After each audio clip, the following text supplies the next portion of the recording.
wanted to bring it outside for a specific reason this go around, and you'll understand a little bit more about that as things develop this morning. Wanted to get you together today to talk about our second quarter crime statistics. Now, a lot of you are probably bewildered, saying, here we are in the middle of August talking about second quarter crime statistics when we're well into the third quarter. Just wanted to set the table a little bit and let you know where we are when it comes to that. Had coordinated this on several different occasions, but every time we seem to get that coordinated, something new seemed to come up that would pull us away, and we really want to give this the deference, the attention that it deserves, and don't want anything overshadowing that. In just a couple of moments, I'm going to introduce Chief Jeff Estes. He's going to talk about those numbers, going to give you a snapshot of what we looked at in the second quarter, some of the challenges that we faced in the second quarter, some of the success that we experienced with our community in the second quarter. More importantly, looking forward to the third quarter and what we intend to do along with community members. You know, I want to preface this whole thing by saying, and we've said it before, and I think it's important to underscore that we can't do any of this alone. It's critical that we work alongside our community, and you're going to hear a lot of that overarching theme this morning: community. Jeff Estes, or Chief Estes, will talk a little bit about that. Not to mention the partnerships that we've established, not only public partnership or private partnerships, but also public, the work that we have, our city council members and county commission and our local, state, federal partners that they do to help us in this crime fighting endeavor. We're not foolish enough to believe we could do it on our own, and they are tremendous assistance in furthering all of our personal and public safety here in Charlotte-Mecklenburg area. So I'm going to bring up Chief Estes, let him take to the lectern, go ahead and talk about those numbers. When he's through, we're going to switch it up a little bit. You're going to see that Chief is going to talk about some specific stories that we want to share with you, especially when it comes to robbery and some of our crime analysts. But without stealing any more of Chief Estes' thunder, Chief Estes.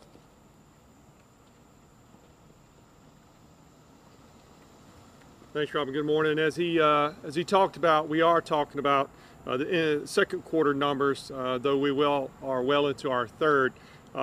You'll all be given the sheet, and you can look at the numbers from the cell. So I thought I'd highlight a few of them.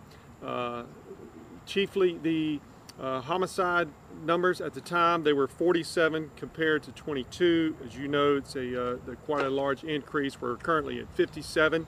Of course, we're not satisfied with that number. We continue to ask for the community's help in solving a lot of these cases. Many times there are ones that are very difficult for us to suppress. Quite a number are domestic related that happen behind closed doors. Quite a few others are where individuals decide that they want to settle disputes at the end of a gun barrel. So those are some very difficult crimes for us to suppress, but I can assure you that every officer and every crime analyst and every lab person and every other employee of CMPD is working their very hardest to make sure that we do suppress the ones we can. Robberies are up for that quarter about 8%, 982 to 911. Those numbers are particularly troubling to us, and I wanted to take a moment to highlight robbery and how we investigate those, kind of peel back the layer to let you see some of the folks who are doing some really good work there. We also had 165 rapes compared to 138, so that's about a 20% increase. There, a couple of things bear in mind. One is that we have some really dedicated detectives who are working those cases. They are also very difficult to investigate. Many times those are people who meet each other through social media and who go and have incidences that are very difficult to put back together later. We work very, very hard to make sure that we bring those cases, those very serious cases, to a close. 85% of those cases are the parties are known to each other prior to the incidents that are taking place. Ag assaults, we're happy to report at this time we're down slightly. Burglary up slightly. Auto thefts up slightly. Larceny cases, of course, which make up the bulk of our reporting numbers, we're down almost 9%. Now, I highlighted earlier the robbery numbers that we experienced in the second quarter. There's 982 of those. And I thought I'd take a minute just to let you know how your police department investigates these cases. When a robbery call comes out, our job starts from the time the call taker and 911 gets the information from the citizen or the victim who calls it in, records the information, gets it out quickly to the patrol officers who are in the field, much like you see standing around here today. They go as quickly as they can. They identify the perimeter. They set up the crime scene. They try to preserve any physical evidence, and then they go and actively try to locate the suspects when they can. Now from there, the case may be directed to the division, one of the divisions that we have across the city, to be investigated by detectives that are housed inside the divisions. Now there are some of those cases where a business is robbed or where we see a pattern where persons are robbed. Very serious cases, the most serious robbery cases we have a select unit that does nothing but investigate those type crimes. And that unit is made up of a select group of detectives along with some very talented and highly skilled crime analysts who work very well with some of our crime lab techs to make sure that these folks are held accountable. They work out of these 900, 200 and some odd of those cases by the second quarter they worked. So that gives you an idea of their caseload. Now I wanted to bring up this a few of these folks to let you see the people behind the work that's being done chasing down these worst of the worst robbery offenders. And I wanted to highlight a couple of cases, two series, if you will, represented in one case 28 different robbery incidents, in another case more than 20 other robbery cases. So between two groups of individuals, there's more than 50 robberies that they're responsible for that were brought to justice by this select group. This group is headed by Sergeant Brian Sharp. So without further ado, I'd like to introduce to you the Major Crimes Robbery Unit led by Brian Sharp.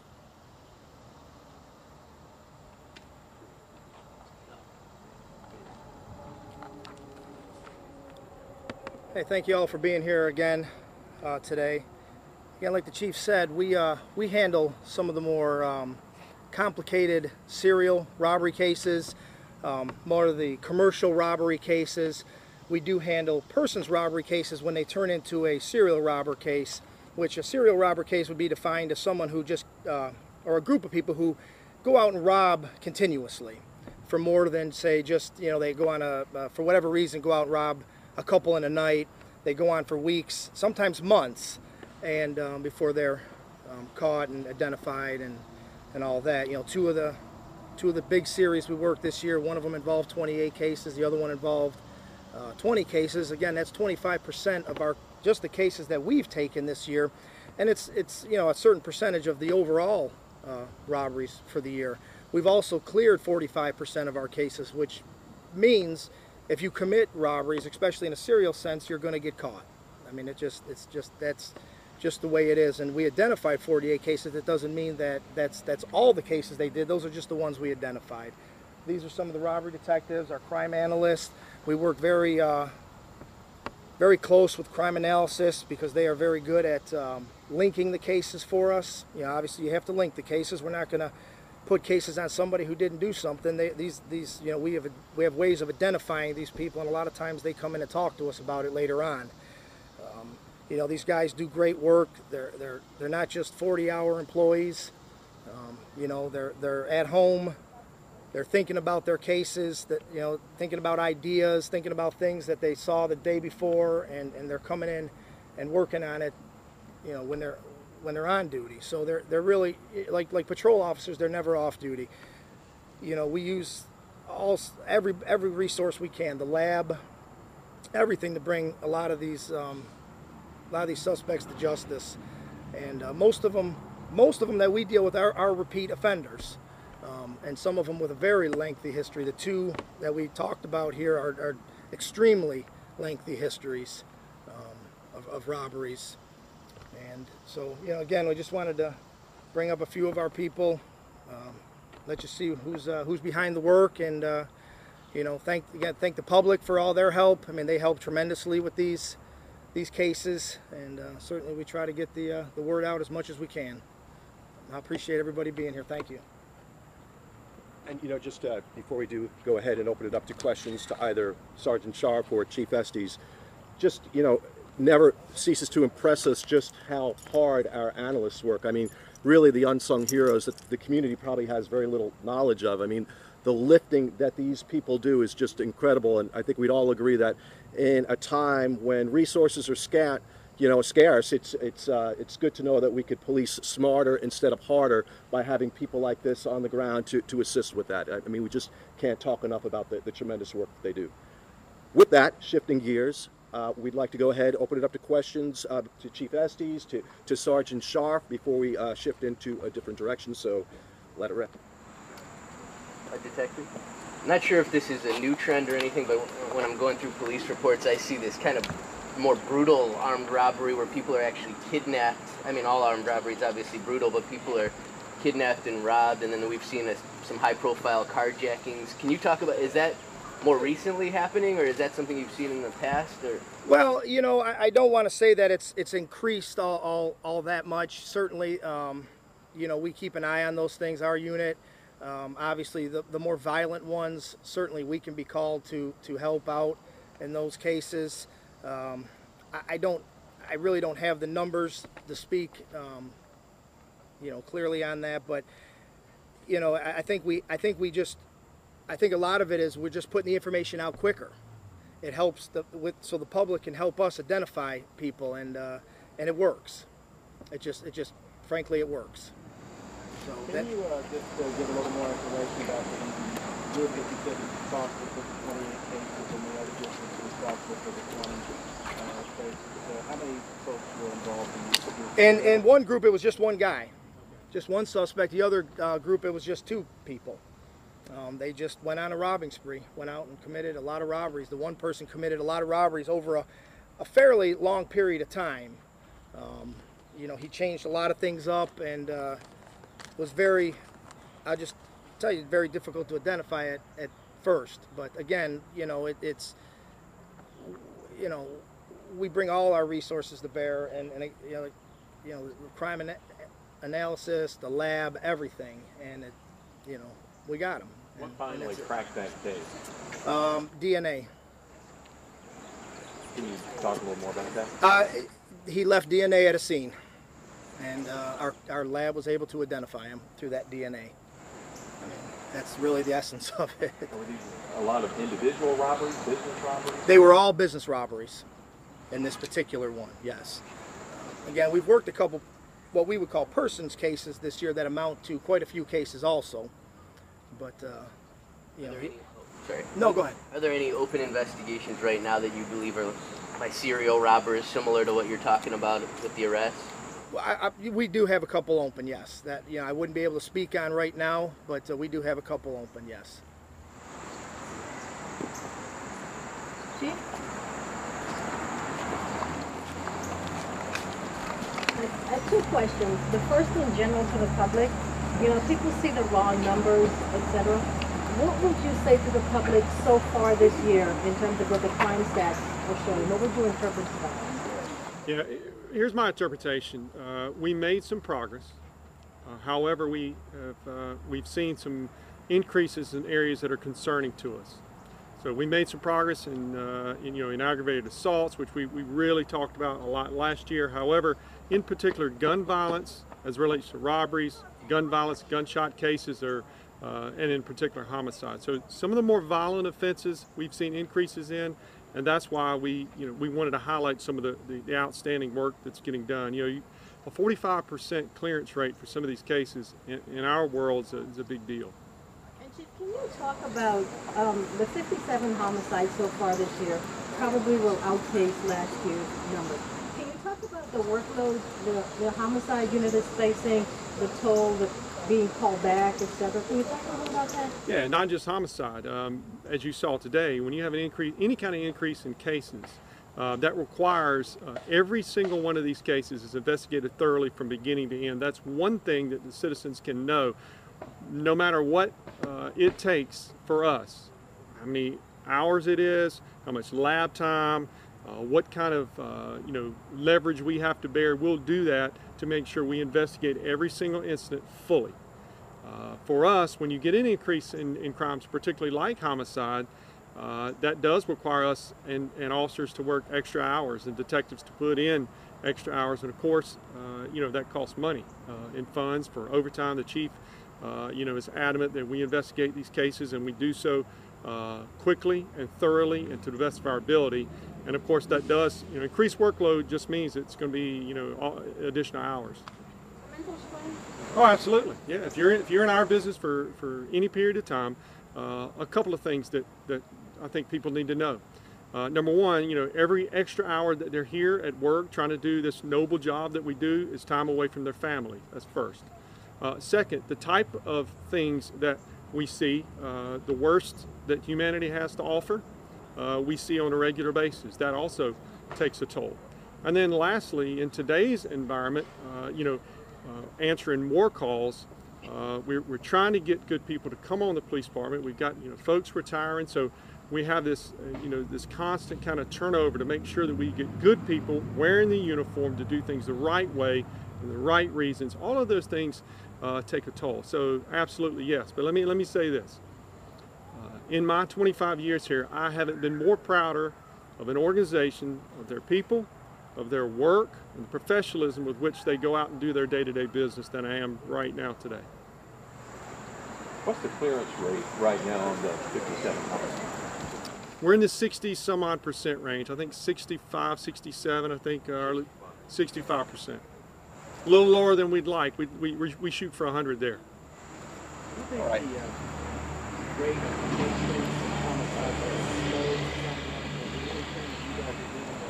Like, it's the $1 million question in a jurisdiction with 1 million people.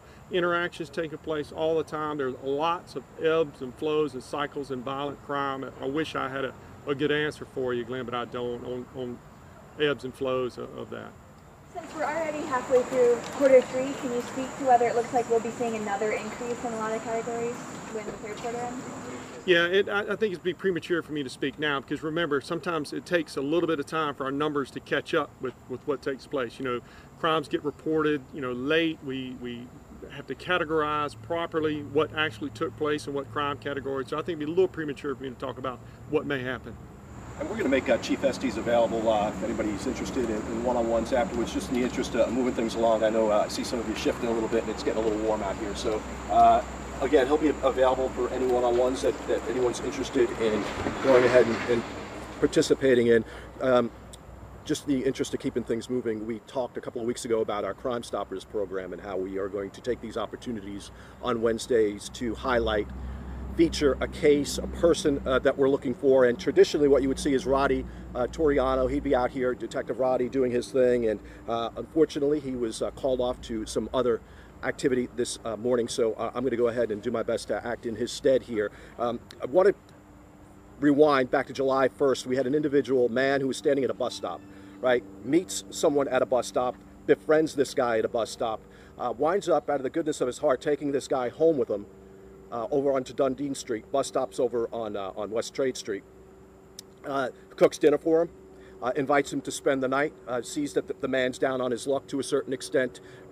Night develops, they have dinner, he goes to bed, gives the man a couch to sleep on in another room. Lo and behold, middle of the morning, the victim winds up finding this suspect on top of him with a knife in his hand, demanding his wallet. Scuffle ensues. Suspect winds up stabbing this individual several times in the back and in the arm. Suspect takes off.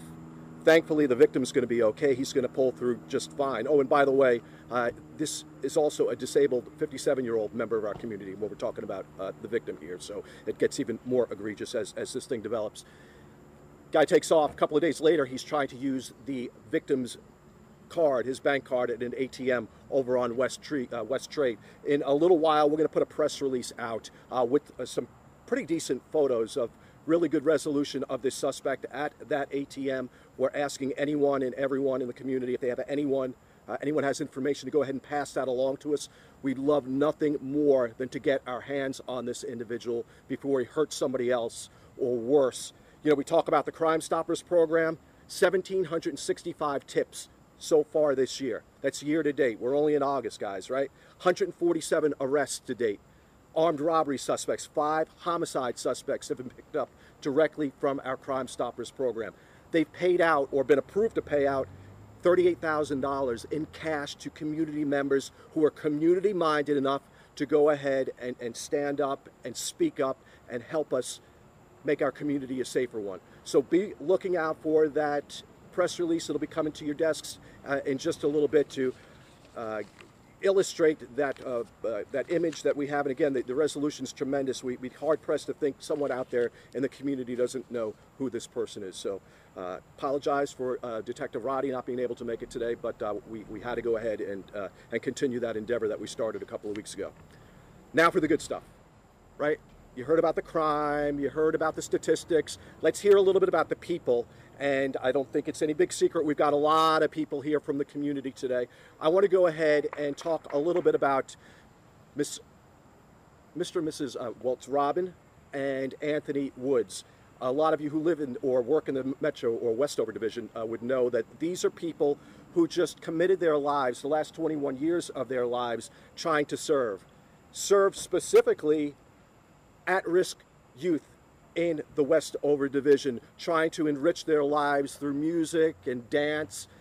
If you look over here to my right, you see that trailer, that band trailer? If you look really closely, you'll see that the top of it's sheared off, right? That's the trailer that they use to take these young people to events all around the region. That trailer's 20 years old and unfortunately isn't much use to anyone, especially the Woods at this point. We worked with a number of individuals in the private sector. Art Sabatis, who by the way is over here, right over, Mr. Sabatis, thank you.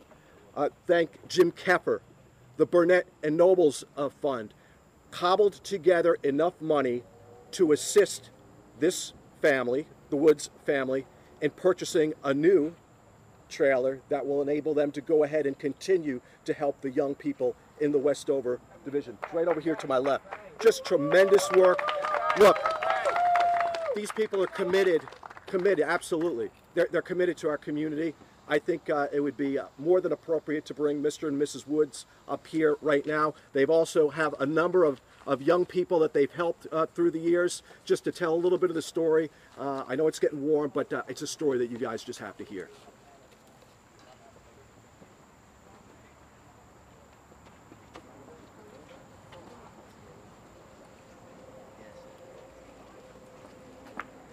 Good morning. Good morning. Good morning.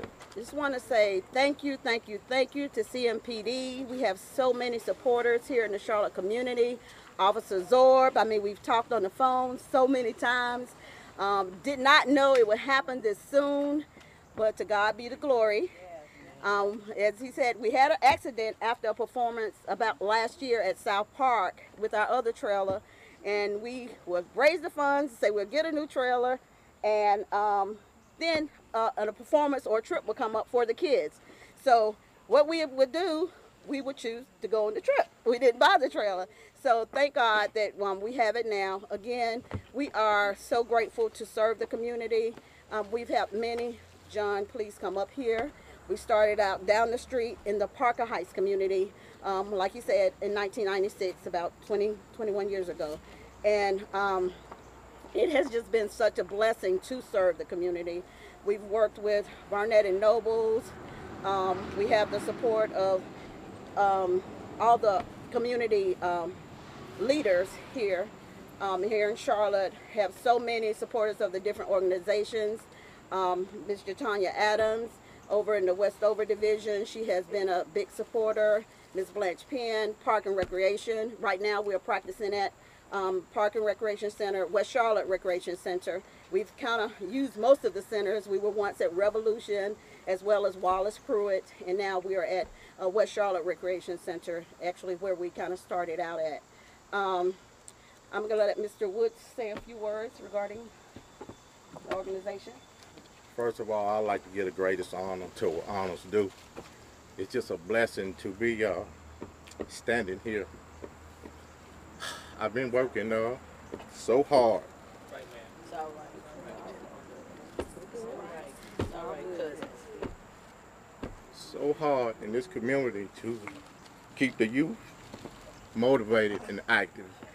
It hasn't been easy, but we thank everyone that's been supporting to us, especially CMPD. They've been partnership with us for a long time. We parked our trailer at the other subdivision down the road. Some of the police officers, they really didn't know us, but they became to know us, and I thank them. At one point, it seemed like, who are y'all? But they realized who we were. We are sincere community leaders. And I want to thank each and every one of y'all that support us. My children that's behind me, some of them been with me for years. Some of them been with me over 20 years. But it's not really easy doing this, but they wonder how we do it. But God is our strength. And that's how we do it. And like I say again, I want to thank each and every one of you all, and God bless. We're going to let our youngest member, this is our junior drum major, he's going to introduce himself. Hi, my name is Calvin, and I'm the junior drum major for Drills of Hope Marching Thunder, and I've been working hard for 20 years. 2 years. 2 years. But we've been working hard for 20. You want to say anything else? Okay. Guys, we appreciate it. Hope nobody gets sunstroke out here, but it's all for the greater good. And Mr. and Mrs. Wood's available, Chief Estes available, and then feel free to come on and participate and approach any of them, and we'll make it happen. Appreciate the turnout. Thank y'all.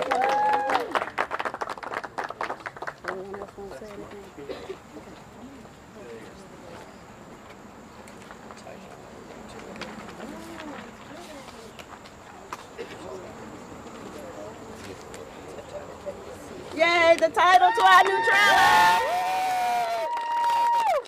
Miss Barbara Clyburn is our president. She stepped up to really help me and Mr. Woods and I out. So if you would like to say something, Miss Barbara, and I wanted to acknowledge some of the other supporters that we have. Excel Charlotte, Rena Miles, she was one of the representatives that helped with the young ladies when we need uniforms and different things like that. And going on our trips, we fall a little short of funding, so she has been a great support. Ms. Barbara Clyburn. Hi, my name is Barbara Clyburn, and I have counted it a joy to be with Mr. and Mrs. Woods. We're basically here to serve the children, and that's all that matters. And I just really enjoy these ladies and the gentlemen. And like Drills of Hope states, we are family. We are here to do and to help each and every one. And once again, we thank you all for the blessings that you all have bestowed upon us. And it is really, really a pleasure, a great deal. It means a lot to us. And I'm sure the drillettes, the drummers, and everybody, the major, and everybody, we really do appreciate it. Thank you. Clap your hand for CMPD!